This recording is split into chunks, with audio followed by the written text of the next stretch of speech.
Hey guys, welcome to Wrestling Days and welcome to this slightly different video. This is a more serious video because I've been thinking a lot about WWE and where they're heading, you know, how the brand split has gone. Their financial information came out the other day and it was alright, you know, it wasn't a disaster by any means.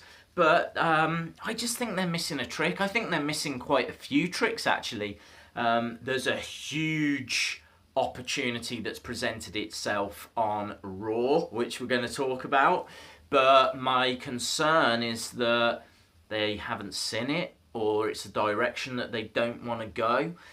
So we'll cover it all.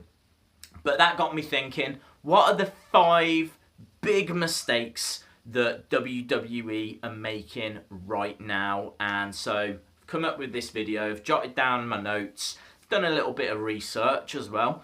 This isn't rushed or anything, I've really thought about this. So sit back, relax, right?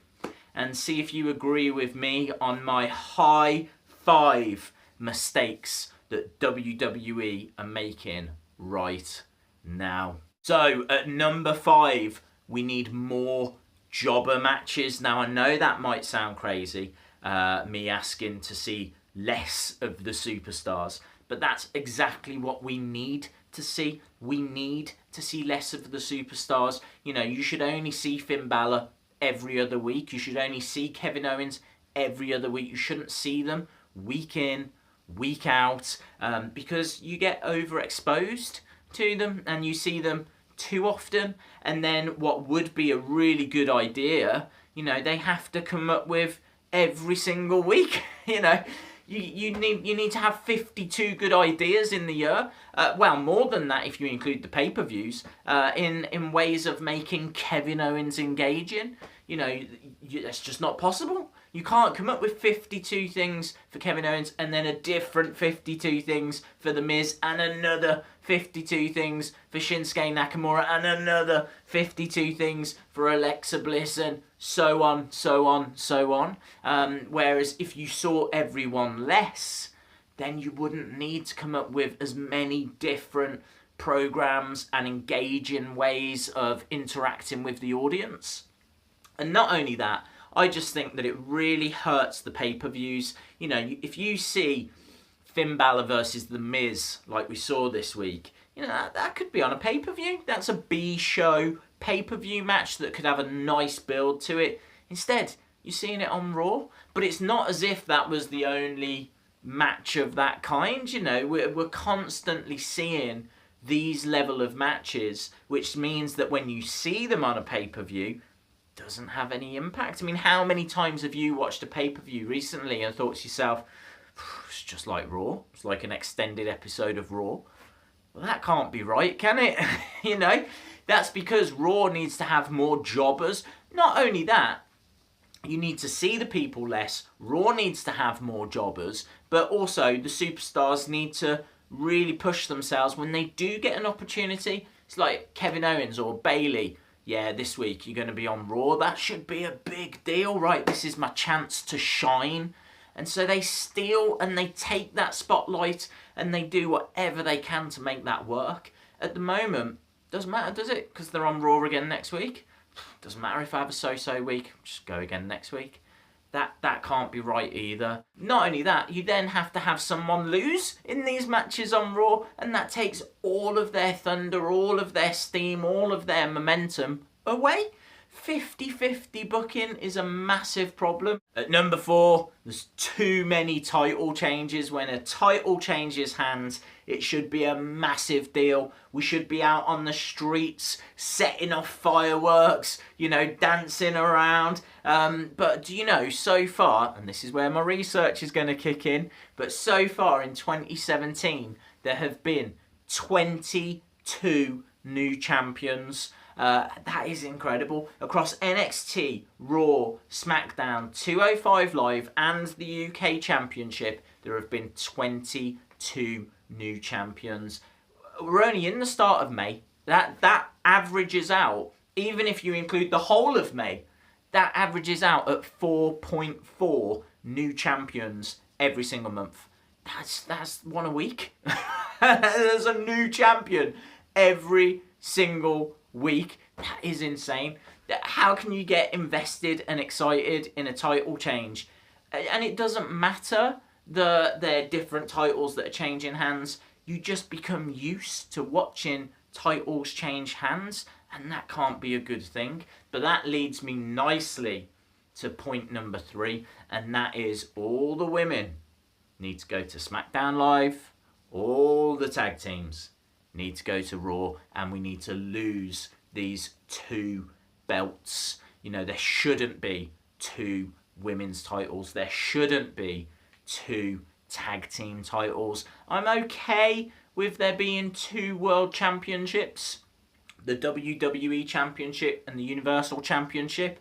And the reason for that is because I think the roster is big enough to support that, but the tag division is not big enough to support 2 tag divisions, and the women's division is not big enough to support 2 women's divisions. The problem that you've got is that on Raw at the moment, you've got, I don't know, 8 women, and they're all competing to be the Raw Women's Champion. That is the biggest title that they can win. You know, there isn't anything above that. That is it.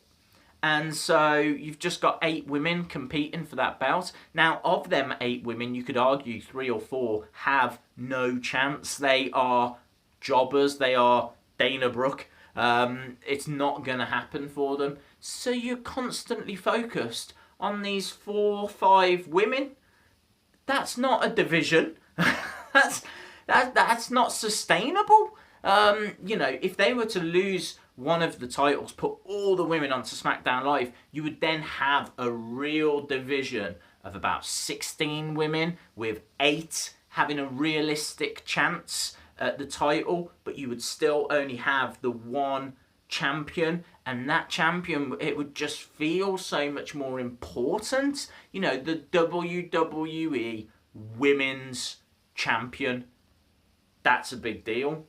Whereas the SmackDown Live Women's Champion or the Raw Women's Champion, it just doesn't matter. It doesn't matter. And the same with the tag teams. There's a reason why I said put the women onto SmackDown and the tag teams onto Raw, and that is because, for my next point, we should be on the verge, could be on the verge, probably not on the verge, of a faction war. Have a look at that roster on Raw right now, right? You've got Finn Balor, you've got Gallows, you've got Anderson, you've got Balor Club, you've got Ambrose, you've got Seth Rollins, you've got Roman Reigns, you have The Shield, you've got Bray Wyatt, Braun Strowman, and why not include Bo Dallas, right? Bray Wyatt's actual real-life brother, yeah, who's not doing anything, needs to be part of something.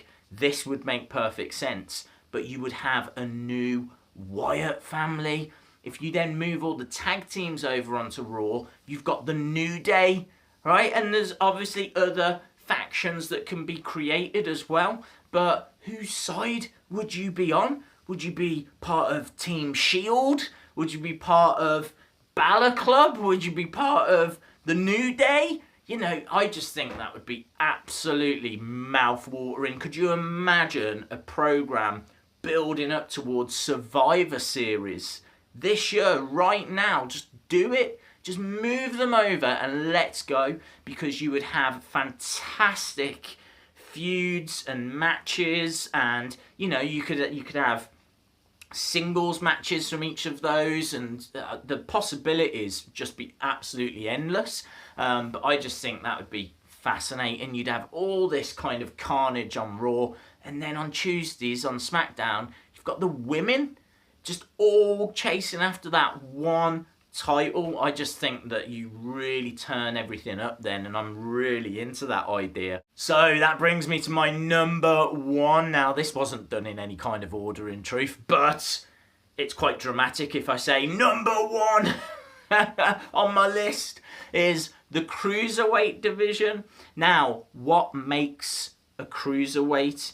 If you weigh 205 pounds or less, you should automatically be put on 205 Live, and you should be forced to go after that cruiserweight title. That cruiserweight title should be seen as an equal to the Universal and WWE Championships. I would be putting the likes of Finn Balor and Kalisto and anyone else that comes to mind into that 205, and then you're really just leaving the big guys, right? Anyone over 205 goes after the big titles, you know, the Universal, the WWE Championship. I think there needs to be better definition amongst those titles, because why do you have Kalisto? I mean, what is Kalisto aiming for? What is Kalisto trying to achieve? You know, at the moment he's going after Braun Strowman. Why? Why is he doing that?